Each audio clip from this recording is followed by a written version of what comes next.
Hi, I'm Julie Stewart-Binks. I'm here with Andy Finch, and we are talking all things snowboarding. Now, it's always been Shaun White's world, but this year, a young Canuck is coming up that might steal some of his thunder. Mark McMorris, the kid is just on fire. He's 19, he's young, fearless, and he's got talent, straight up talent.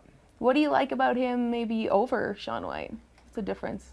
They're just two different guys. One thing that separates Shaun from the rest of the field is he was raised to be a professional snowboarder. Mm-hmm. He's very competitive. I mean, he reminds me a lot of Kelly Slater when you watch him surf, and just the way they carry themselves, the way everything in the world is about the competition. Right. It kind of evolves around that. Where Mark, he's just a talented kid. That he's a skateboarder, great wakeboarder. Grew up kind of in a smaller town. I mean, I see a kid that really had to earn it. He's learned all his tricks on snow, unlike Shaun, who's been hitting an airbag nonstop.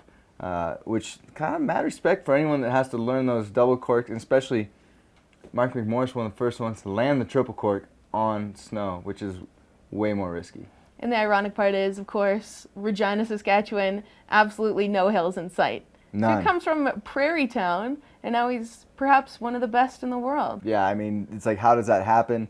I can relate a little bit. I'm from Fresno, California. Mm-hmm. I'm a valley boy. I didn't, the mountains were a couple hours away, which probably closer than what Mark had, but at the same time, I learned a lot of my tricks on a launch ramp into the grass. Right. I mean, the grass was my The foam old pit. school way, yeah. But, everything he does kind of evolves around flipping, spinning, riding transitions, Mm-hmm. so. Now talk a little bit about slopestyle. It's obviously the first time it's going to be an Olympic event, and it's something somewhat inconsistent. The snowboarders have been pushing for a long time for slopestyle to be an Olympic event. It's a course that's always changing. I mean, you have jumps that are anywhere from 40 feet to 80, maybe even 90. You have step downs, tabletops, step ups. So that means like the lips, Yeah. Step ups, the lips lower than the landing. Great type of jump to learn tricks on. And then you have rails, which brings the urban side of snowboarding to the mountain to be judged.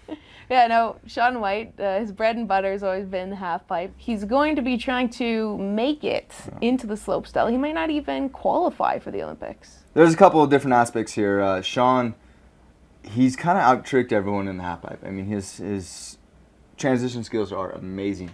You've seen that in the skateboard half pipe. We've seen it in snow.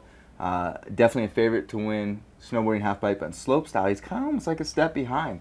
And because he is, I see just a hunger there that I haven't seen him in a while. And he's on fire. He really wants it. But at the same time, he's really spreading himself thin. These are two different venues that are very, very physically demanding. So when you break it down, who do you think has the advantage, McMorris or Shaun White in this slopestyle event? I think McMorris has the advantage. I think he's coming in with more confidence in slopestyle. Just watching that kid ride. One thing, I mean, is you look into a favorite, it's like, well, who's the most consistent?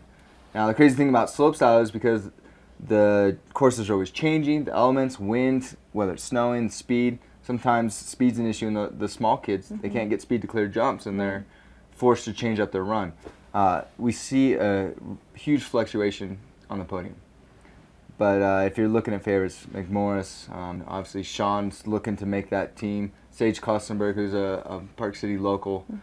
We have some very strong talent right here in the U.S. Well, I'm sure whatever Shaun White does, he'll obviously succeed in it and keep us all entertained. So thank you so much, Andy. Awesome, thank you.